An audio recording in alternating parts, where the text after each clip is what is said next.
Playing Super Hydra at the tail end of last year really hit me with a bug for shmups.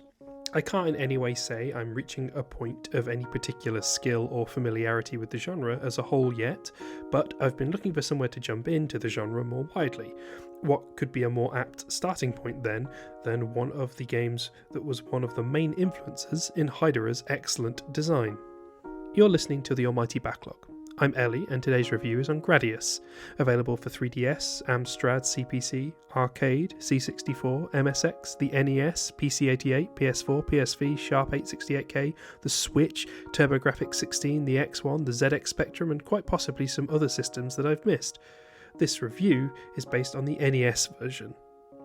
Originally released in May of 1985, developed and published by Konami, it's a shmup game, and How Long to Beat has an average playtime of about an hour and a half.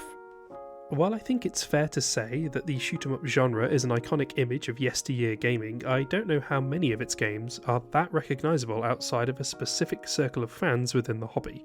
However, if there's one that I think does sit among that number that managed to break containment, it's Gradius. It's definitely one of the most famous of this era of shmups. While I imagine some of the earlier vertically aligned games like Galaga and Space Invaders might be more well known, as far as horizontal shooters go, Gradius has to be up there as one of the most instantly recognisable games of its type. And that's for good reason. While Gradius wasn't the first shooter to experiment with a horizontal display, and nor was it the earliest to introduce distinct levels, its primary contributions to the world of scrolling shooters came in the form of dynamic weaponry and a unique story and world that required the player to commit it to memory in order to beat it. This latter point might sound simple, but the genre in the late 70s and early 80s had been largely typified by arcade shooters that wanted players to achieve high scores rather than story ends in order to keep the quarters rolling into their machines, and as a result, most games threw enemies at players in random and or increasingly challenging patterns. Gradius eschews this for what we would now recognise as a far more traditional level setup with predictable bosses and enemy placements. The way that Gradius's weapons and power-ups work are one of the most immediately recognisable aspects to the game, and they've been a part of the franchise since the very beginning. Across the bottom of the screen is a bar, split into several sections, each of which has a descriptive moniker. Rather than linearly giving players power-ups that correspond to these categories, Gradius has a different mechanic at work, one tied to the notion of player choice.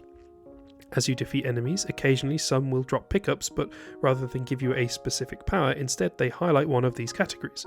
With each pickup you grab, the categories cycle, eventually going through all the options and flipping back to the start. When it stops on an upgrade you actually want, you use a button prompt to redeem that power-up, resetting the cycle and conferring that ability onto your ship. Experimenting with these upgrades is a big part of learning Gradius, and chances are you'll probably end up finding ones that work and ones that don't for your particular play preference. Some are fairly obvious. Speed up makes your ship maneuver more quickly, while laser replaces your regular shot with a horizontal beam attack that climbs across the entire screen. Some are a little more esoteric though. Before playing, you'd probably not guess that missile is actually more like a bomb attack that causes your ship to start dropping explosives in a downwards arc and suddenly giving your attacking options a new dimension. My favourite, and an icon of the franchise all on their own, is the Option power-up, which summons a pair of little drones that orbit your ship and mimic your firing pattern. What this system gives Gradius is a clear identity of tactical flexibility, a rarity in an era of shmups that was still burgeoning. As you progress further in the game and spend more time engaging with Gradius mechanics, you'll learn which upgrades can be stacked and which cannot. Watch out for boosting your speed too high, for example, as at its peak you're nearly too fast to easily control. And you'll learn which ones cancel out other upgrades. This kind of player-driven control is a real treat, especially from this era. You'll have a lot of time to get to grips with it as well, since Gradius is a tough game, particularly at the start before you've learned the levels. I've grumbled before about the requirement of some NES games to simply force players to engage in merely learning levels through a process of dull repetition. In essence, games that are hard because you die a lot and you're expected to just remember threats and stage layout as you go. However, Gradius is a shmup, and I have to say I have a lot more patience for that style of game design when it comes to this genre. Perhaps that's hypocritical of me, but I feel like part of the fun of a shmup comes from slowly chipping away at levels to make more progress. There's an almost tactile feeling of improvement when you get into that flow state, and for me, shmups are rapidly becoming one of the few genres where I really get that, though I should hasten to add it's not like I'm becoming in any way good at them. It's still early days yet for me.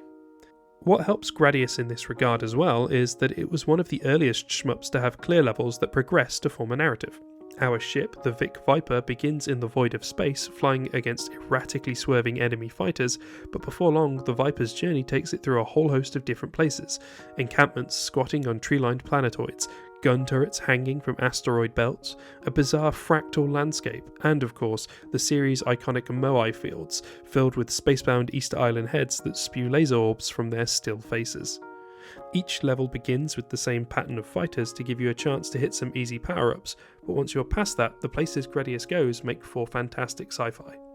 To me, the entire image of the game is steeped in a joyous nostalgia, informed as I was as a child by endless cartoons of fighter ships pinwheeling through space and flinging lasers at massive interstellar fortresses. And that's Gradius really. It's a nostalgic, familiar game, despite the fact that I'd never played it before now. You don't have to play many shmups before you begin to see the through line that exists from this game to the modern day, and yet despite being 40 years old, it remains a really fun, tightly built experience. It's a simple, elegant game, and in some ways it's hard to imagine that at one point in time it was a groundbreaking change to what was a rapidly evolving genre. The final score is 6 out of 7. Excellent. Games with a touch of brilliance. It might only just miss out on being an absolute favourite, but you should definitely play this. This has been Ellie on the Almighty Backlog. You can support this project by reading the review over on thealmightybacklog.wordpress.com, or by listening to the pod review hosted on RSS and YouTube. Please feel free to follow me over on Mastodon, Blue Sky and or Backlogged by following the links on the blog. If you'd like to support the show financially, you can do so by donating via PayPal to thealmightybacklog@gmail.com or by hitting the donate button on the blog. Thanks for listening, and have a lovely day.